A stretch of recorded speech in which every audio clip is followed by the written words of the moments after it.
Munugode MLA Komatireddy Rajagopal Reddy చిట్చాట్లో చేసిన వ్యాఖ్యలు రాజకీయంగా చర్చనీయాంశమయ్యాయి. తనకు పదవులు అడుక్కోవడం తెలియదని, పోరాటమే తన పాత్ర అని అన్నారు. మంత్రి పదవి విషయంలో తన సోదరుడు మంత్రి కోమటిరెడ్డి వెంకటరెడ్డితో ఎలాంటి సంబంధం లేదని స్పష్టం చేశారు.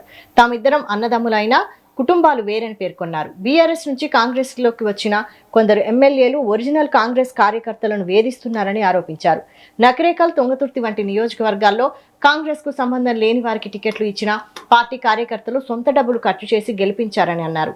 అయితే ఇప్పుడు అదే కార్యకర్తలపై కేసులు పెట్టి ఇబ్బందులకు గురి చేస్తున్నారని విమర్శించారు.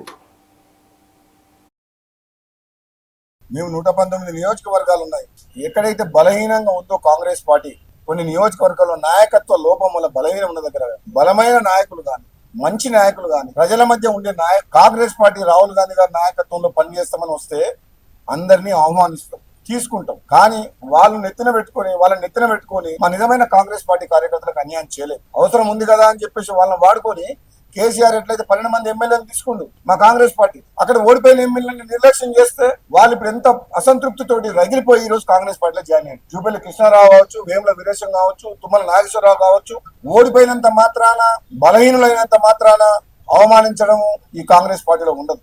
కాంగ్రెస్ పార్టీ కల్చర్ ఏంటంటే కాంగ్రెస్ పార్టీకి లాయల్ గా, గాంధీ ఫ్యామిలీకి, రాహుల్ గాంధీకి లాయల్ గా కాంగ్రెస్ పార్టీ నమ్ముకున్న కార్యకర్తలకు ఎప్పుడు న్యాయం చేస్తుంది.